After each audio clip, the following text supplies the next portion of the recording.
Ladies and gentlemen, welcome to Breaking Through the Wall, podcast presented by SERVPRO Team Wall. This is our third episode of the pod, and we are thrilled to be joined by a man of many talents today. This guy is a former basketball star from Edgewood High School in beautiful Harford County, Maryland. After graduating high school, he took his talents to DeSales University, where he's a 4-year letter winner for the men's basketball team with the Bulldogs, capped off a fantastic career by being named the MAC Freedom Conference Player of the Year during his senior campaign. After college, Mike moved into the workforce, eventually took over socials for Bucknell University basketball team, and is now the social director for my favorite team in the NBA, the Washington Wizards. Please welcome my friend and our guest today, Mike Coleman. Mike. Appreciate it, brother. I feel like it's a good intro. I feel excited about that. That was a great intro. You did your work. You did your homework. I feel like that's correct, right? All this knowledge that I pulled together here. I'm impressed. Yeah, bro. I was learning about the Bulldogs this week. Shout out. Bulldogs. We call it the Harvard of Pennsylvania, you know. Whoa. Wow. What area of Pennsylvania is that in? What town is this? So it's the Lehigh Valley. So if you know where Lehigh University is, it's literally 10 minutes. It's like right there. Okay. All right. So interesting. That's not super far from Bucknell, I guess, right? No, it's probably a little under 2 hours, probably. Okay. Yeah, it's not like super far. Not bad. All right, sweet. Well, welcome to the podcast. We appreciate you making some time for us today. What's going on, I guess, before we jump into like your story and how you broke through and got to the position with the Wizards now? Just talk about a little bit like what's going on. Of course, the Wizards are not in the playoffs, unfortunately, but you guys are still working, I'm sure, all season draft coming up. Like what's going on now with you guys? Yeah, so we, like I said, we are not in playoffs, unfortunately. But a lot of it right now is just wrapping up the season, really, and taking a look at how our content performs, you know, what worked well, what didn't work well, what worked well on, you know, specific channels that we want to think about for next season. So it's really just a lot of work on recapping the season right now. Like next week, we'll start putting out kind of like player recaps of content of guys that do well. Like JP had a career year, so we'll put out things about him. Obviously, our rookies, as you know, crushed it this year. So it's a lot of that. Mainly a lot of planning for the draft, the lottery that's coming up. Hopefully, we get the number one pick. We'll see. That would be ideal. That would be ideal, but just really planning for the million different scenarios that could happen with draft, and looking forward to summer league, and then obviously looking forward to next year as well. Yeah. Now, will you guys pre-plan, post, or design different graphics, or how does that work? Like so that when something happens in the immediate, it's ready. Yeah, so we'll definitely. We had a meeting this week actually, just talking through graphics and the look for the summer. So those will be all kind of pre-planned. We'll have some ideas about, Cooper. Like let's say we get the number one pick and we pick Cooper Flag, right? There's always some things that we'll have banked. Same thing for like a Dylan Harper, So we'll have some things banked, but like as you know, like in social, some things you just got to figure out on the fly. Yeah, there could be a specific moment that happens that we want to clip. One that comes to mind is I think we were playing in Philly and JP, like Will Smith is there. We find that out pregame. He's like hitting the bell. He's on his promo tour, and JP just goes up and daps him up in the middle of a game. Right. So it's like moments like that. Like you just got to be ready to like to get it out there, turn it out and get it out just because it's going to hit. And that video actually went viral. So, a lot of it is pre-planned on, especially like we have sponsors attached to some of these things. So they want to see what's going to happen. So most of it's pre-planned, and then there'll be some throw-ins there that just happen on the spot. Right. Cool. Well, we'll get into that as we get through here because I'm like very curious, obviously being in social media a long time. And I know even people just in like the SERVPRO world that I'm in, it's like, it's very different than a professional sports team because what you guys are doing is very in the moment and it's live and it's happening where a lot of our stuff is very much planned and we have more time. Yeah. So, I want to get into that. So let's kind of go back, jump into your story a little bit. So of course you go to DeSales University. I know you play basketball there, of course, very successful career. Congrats on that. Were you thinking during school, like was marketing your focus or was that kind of something that just like an afterthought or what was the plans, I guess, in school? Yeah. If I said there was a plan, I'd be lying. Like there was, I was a sport management major. I did a minor in marketing. So marketing I thought I wanted to do something in sports, right? It just seemed natural to who I was. And social really wasn't on top of my mind. I actually did, looking back, I was an intern for one of our departments on campus, and I started a couple of like Twitter accounts for them. Mm-hmm. Not even thinking like that would be something I would do in the future, right? And so for me, it was some type of marketing role within sports is what I was looking for. didn't know exactly what that looked like. I did an internship with the USGA. Actually, I was down at Pinehurst for the U.S. Open in Okay. 2014, and I was in the merchandising space. So we were, if anyone's ever been to a U.S. Open, they had this huge merchandise tent where they're selling all the gear. Right, I was one of those that the trucks are coming in the hot summer. We're the ones unloading it. We're working with Ralph Lauren, Nike, all Yeah. these different brands on how they want their section of that tent to be merchandised. And it was an awesome experience. But right after that, I knew I did not want to work in the golf business. Yeah. I was like, yeah, this ain't for me. Like, love you guys, but it's not for me. So Yep. from there, just like really after graduation, it was just, let me just find a job. And that's kind of what it moved away from sports. Yep. Obviously, it's coming back to that now. But right after college, it just came about, let me just get some work experience wherever I can, and then kind of along the way figure out whatever I can do. Yeah. Yeah. It's funny when you get out of school or when you become an adult, you have to plans change because you're like, I got to make some money. Man, them student loans come quick. Right. So it's like you got to figure it out. I mean, yeah. I mean, like I think we've talked about this before. It's like I've always wanted to be in some capacity outside of music was really sports, and it's like funny because like you get out of it, and it's cool because now we're talking about this now, and we both somewhat have like some action in sports, which is Yeah, cool. So it's like yeah. it's cool to see you be successful in that and do all that. So of course you wind up at TTI, which is where we met. So for people that don't know that, that's Tektronic Industries. They own a whole heap Everything. of companies, but Milwaukee, Rigid, Ryobi, Power Tools, home improvement stuff. So that's where Mike and I actually originally met. And so you were there for how long? I You know, was there for probably a year, I year want to or so? say. Yeah. Just about a year. Okay. So Mike was there for a year, and then so then you kind of started your own company, right?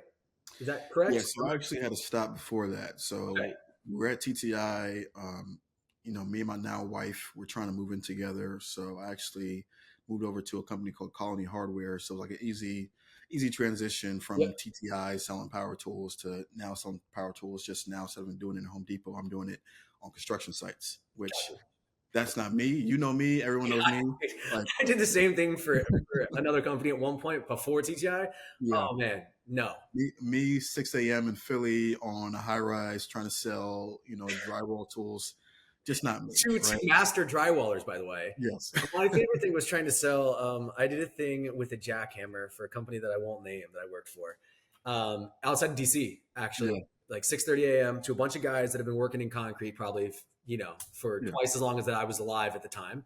Yeah. And they were like, I just was like, hey, this is our new product. It was this new jackhammer that had just come out, and I wanted to just be like, yo, like give it a try, like take a chance, Yeah. see if you like it. I got a bunch of them. Let's sell them.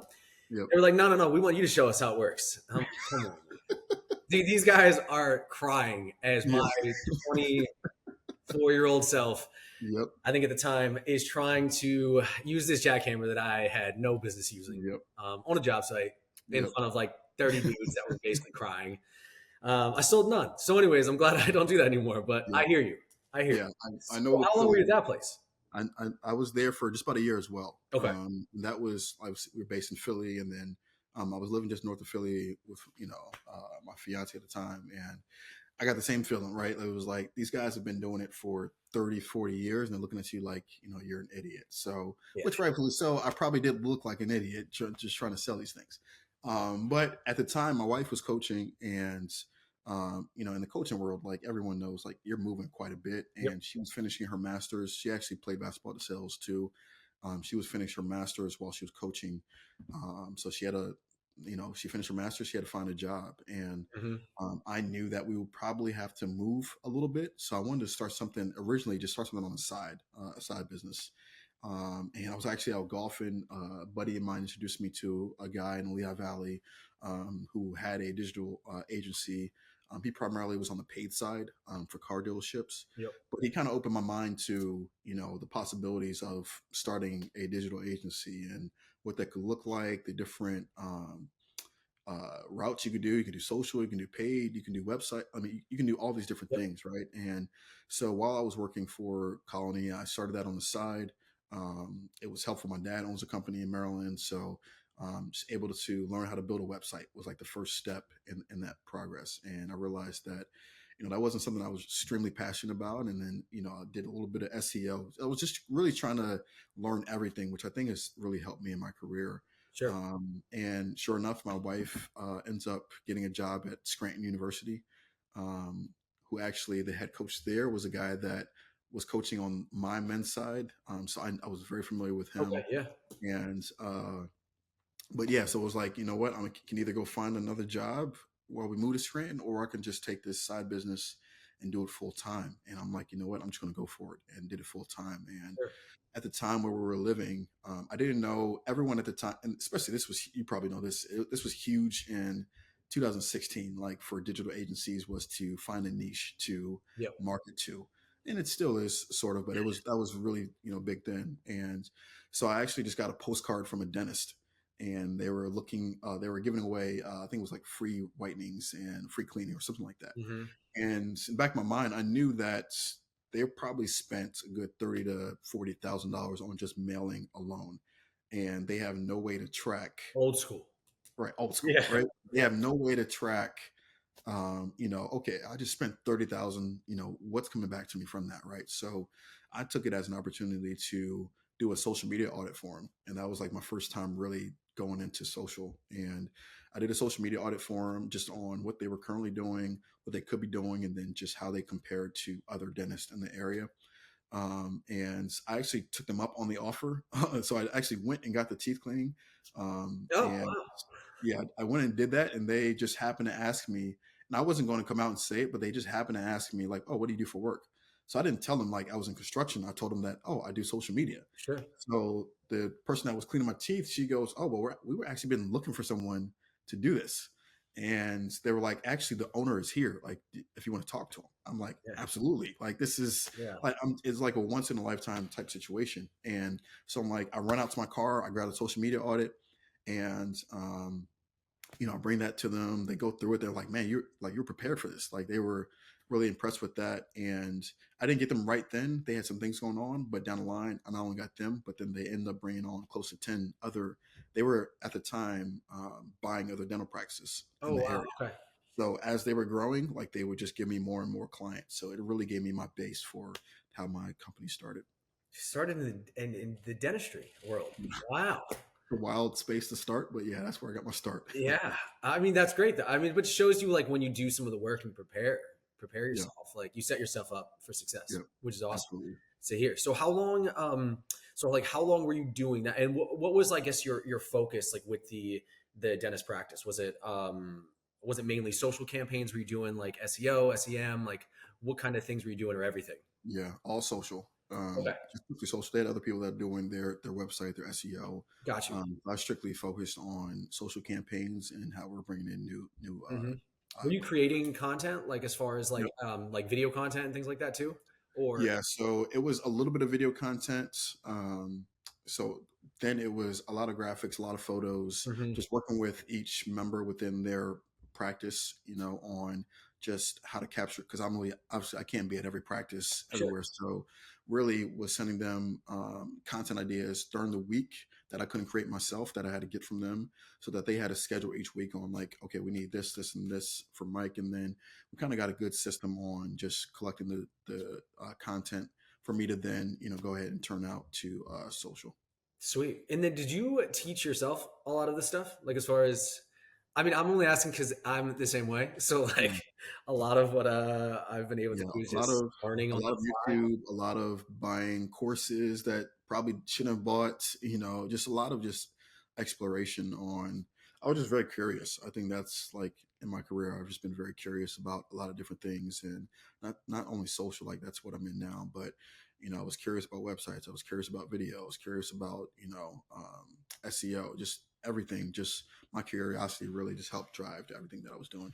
Hmm. No, I mean, it shows, and look where you're at now. And it's awesome because I think a lot of people sometimes are scared to jump into something new. But if you Yeah, really want to get to where you want to go, yeah. I think sometimes you need to be curious. Thanks so much for watching Breaking Through the Wall, a podcast sponsored by SERVPRO Team Wall. Of course, SERVPRO Team Wall is available to help 24/7 with all of your restoration needs. So whether it be water, fire, mold, cleaning, or full construction services, SERVPRO Team Wall is there to help you. So give us a call if you need us. But for now, let's get back to the podcast.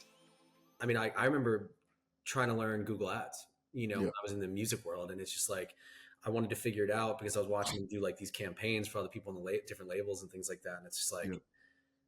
why don't I just figure out how to do this myself? And Yep. now you got to be committed to, you know, It takes a lot of work, hours especially and these hours and days. hours and failing more and then figuring it out eventually. Yep. Yeah. Absolutely. Yeah. Well, that's awesome. So, how do you get to, and I'm sure there's a tie in here potentially with basketball connections, whether it be you or your wife, but how do you get to Bucknell? Yeah, so we moved again. My wife was coaching. They were at Scranton in their second year. They go to the Final Four, and Okay. then from the Final Four, the head coach there, Trevor Woodruff, he gets the head coaching job at Bucknell. So now we're picking up and moving to Scranton, or not sorry Scranton, but moving to Lewisburg where Bucknell is. Yep. So we moved there in 2019. So I was still doing the business full time.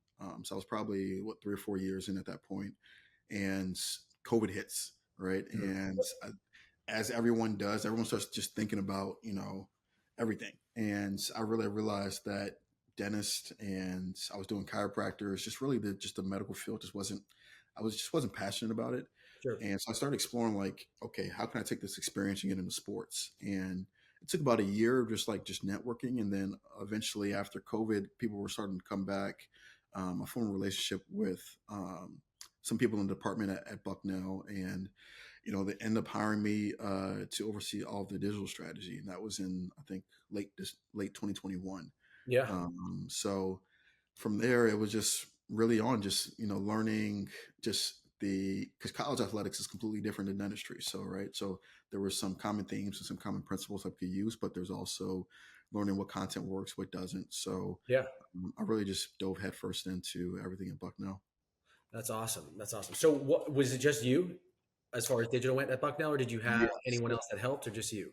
Yeah, just so the way most college departments are set up, like you have some. It depends on what level. Like Bucknell is mid major, so when I came in, you had our communications team, Hmm. where in most universities the communication teams does help with social media.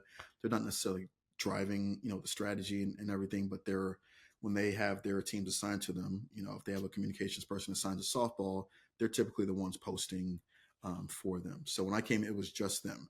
We didn't have a they didn't have a graphic designer. They had one video person.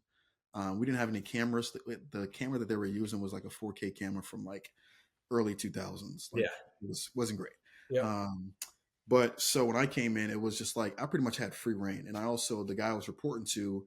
We started on the same day, so him and I were both learning a lot. Together. And but he pretty much gave me free reign to I won't say do whatever I wanted, but within our goals, like explore it and do different things. So anywhere from podcast to a new social strategy to what are we doing on paid ads? Because I did have some background in that, just for like Mhm. driving ticket sales. Really, just let me explore everything, and that's kind of where I got into the video aspect of like I knew that if I wanted to make a huge impact, I had to learn how to shoot, I had to learn how to edit, Yep. I had to learn how to make graphics. So I dove head first again, into Photoshop, Premiere, all those things, and then eventually, at first, I was just using my cell phone for video, and then eventually, I got connected with the library. They were renting Sony A7 threes, and so I actually got a good relationship with them, and all of a sudden, everyone in the department was like, "Where's all this nice video coming from?" And I'm like, "Well, I've been renting, Sony A7 threes," and they were like, "Well, just go buy one." So they let me purchase our first Sony A7 Awesome. IV I got, and it really just helped me just learn short form, like how we're shooting it, and then we got into long form with our basketball programs, and it just really helped me to kind of expand my thinking and really overall my skill set. Yeah, that's awesome. Just pushing it to the limit. I love Yeah, that. And I think too, like what you just talked about is so important for people, specifically if anyone's listening to this that's like just getting into their career, whether it be socials or not, yeah, is like being able to have the freedom to try things and to yeah, learn what maybe you're good at, or but also what your audience wants yeah, is so important. And a lot of people I feel like do not get that opportunity. yeah, But if you have it, you should 100% take it and, yeah, and just trial and error, because doing that, I'm sure taught you so many things of like one, what you learned you're good at, what you like to do, and also what at the time probably what hit at Bucknell or like what hit for their basketball program. yeah. And that's why, like, it was. I wouldn't be like in my position now if it wasn't for Bucknell. Like honestly, Mhm. and I love a lot of those people there. I love the community there just because it gave me so many opportunities to kind of just trial and error and like fail a lot, figure out, like you just said, figure out what worked well, what I didn't like, and really just expands, my network. There were so many people that I met through Bucknell, and that's the biggest thing. Like I just wasn't scared to go out and try it. Right. I think that's the biggest probably advice I could give is just like you just can't be scared. If you have the opportunity, you can't be scared to just go out and try it. And listen, there were some graphics that I look back now that I made at Bucknell that were Yeah. awful. Like they just looked terrible.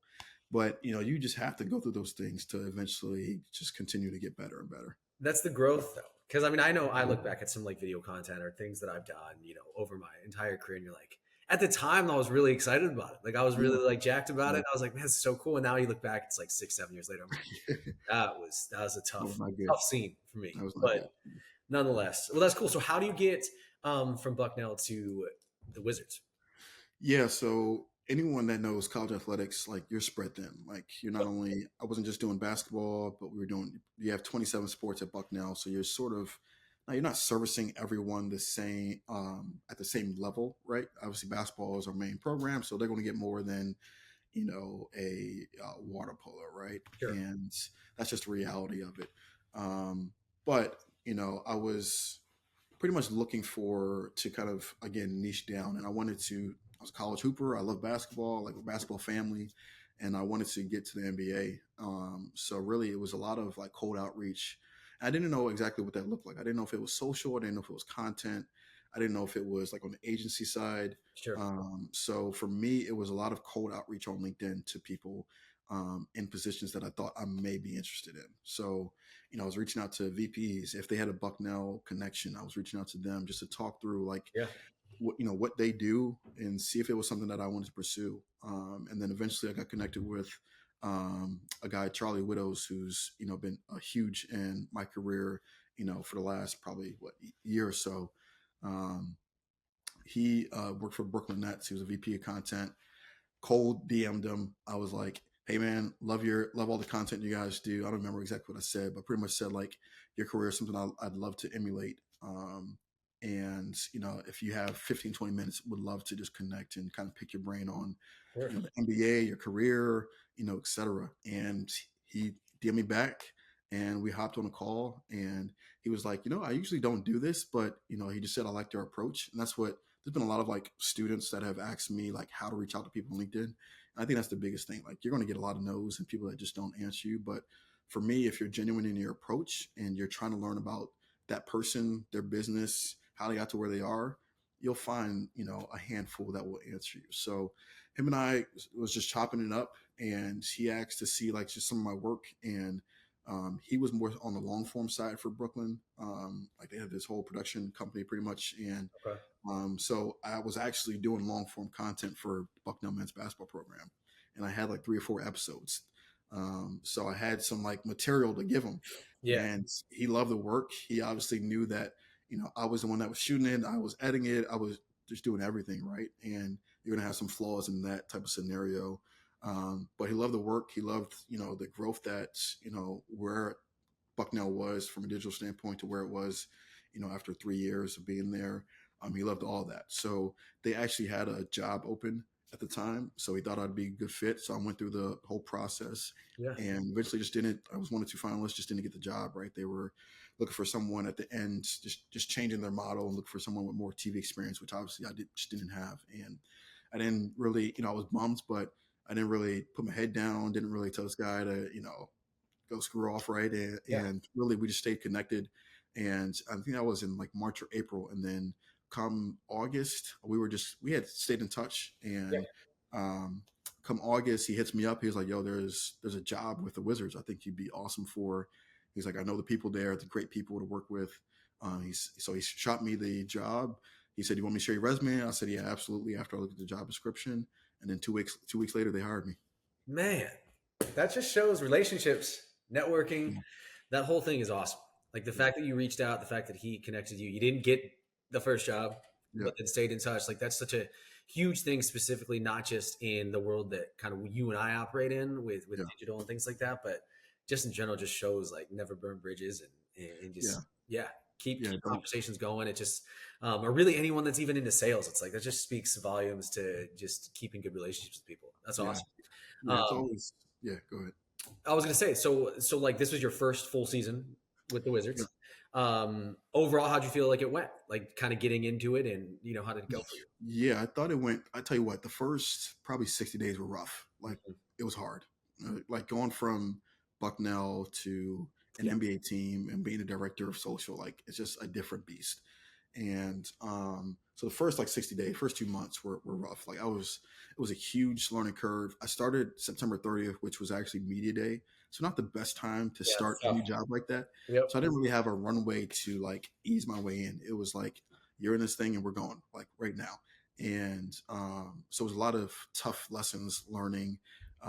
Like the business model of the Wizards is a lot really different, not different, but in the NBA, you have teams that are like kind of brand focused, like the Nets, the Celtics, that they don't sell a ton of sponsorships, right? Just because they're That's who good. Brooklyn, they're not, Brooklyn's not great, but like the brand of Brooklyn is Brandon good, right? strong. Yeah, for sure. So it's and then you have like the Wizards who are more like kind of the revenue side, right? That's just the reality of it.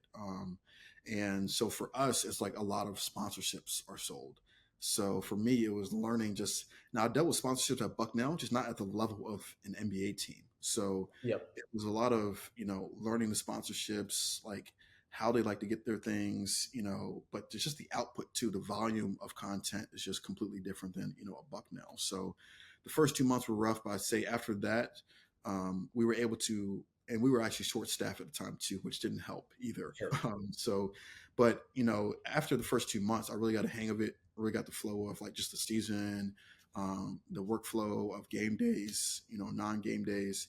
Then we were able to hire more people. I think we hired over the time, we probably hired 4 or 5 more people for our digital team. So like now we're fully teams, and Yeah. we got to a point by the end of the season where like we had a good system in place, like we're putting out good content, our volume shot up through the roof.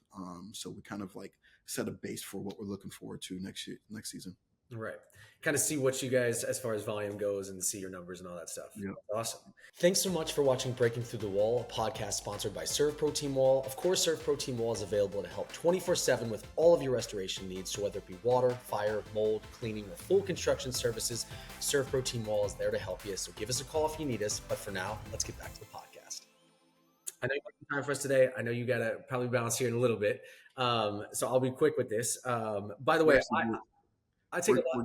we're good for a few minutes. They actually pushed me into Okay, cool. Perfect.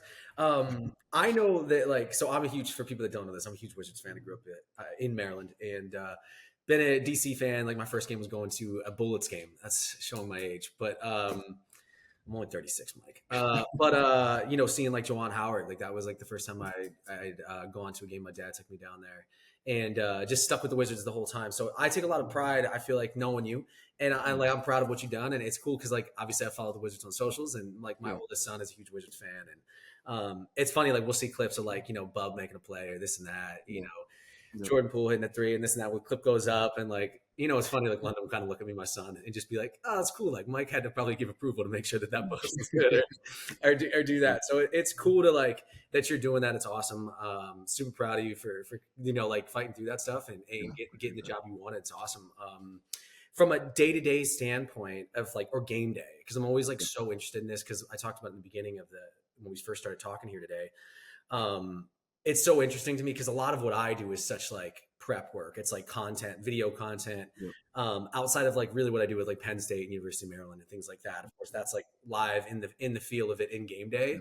But a lot of what I do is very much more of the long form. I'm writing treatments. Like that's like my passion, for me.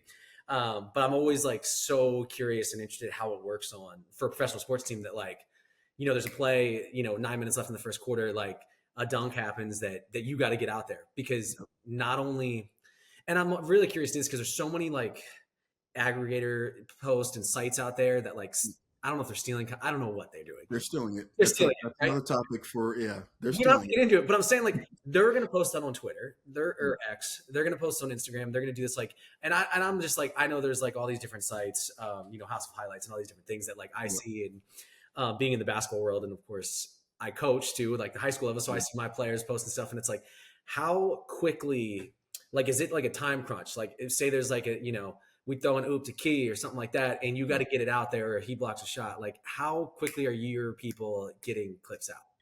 Yeah, pretty quickly. Let me rephrase. Like, not necessarily like House of Highlights aren't stealing content, right? They Right. have there's some smaller teams There's that smaller will pages. Well, there's also like fans that are literally phones, yes, literally filming their TV screens and then being like, yes, "Oh my god, this plays crazy!" And then the right person that has a lot of followers retweets it or whatever, and now it's been seen 85,000 times in 3 minutes. yeah. So And we have some accounts that follow us, and they'll just take like we may have a shooter, and they'll just take a screen grab from like the content that we shot.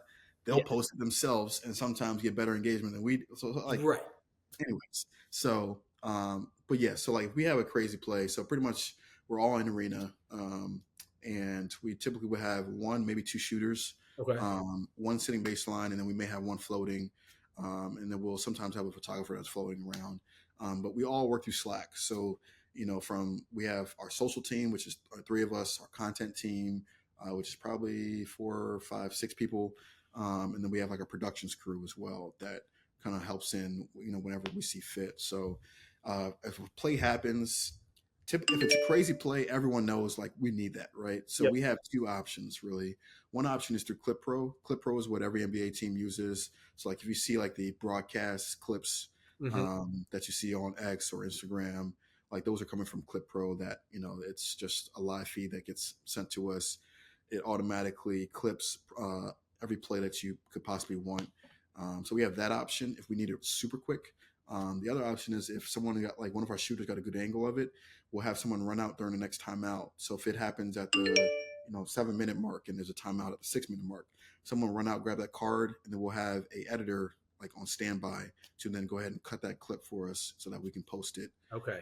ourselves. So it really depends like what the play is. Like if it's a huge play and we need it out quick because we know the NBA may hop on it really quick, Right. right? So like we may get it from Clip Pro just to get it out, just so that we kind of beat them, to the punch, and not necessarily beat them because we're obviously an NBA team. You're We all in the same. collaborate Right. with Right. them, But you're but sometimes as a team we want it to come you from wouldn't us. be well, right? It's like that. It's funny because you say that. It's like kind of like we're all part of ServPro, but I Yeah, work for a franchise, Team Wall. yeah, So it's like same kind of deal. You're trying to get it out. I totally get that.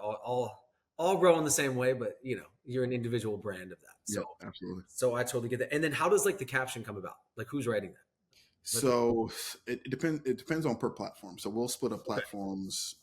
So like last year, it was set up between if you did X, you also did Threads. Yep. If you did Stories, you did obviously both Instagram and Facebook.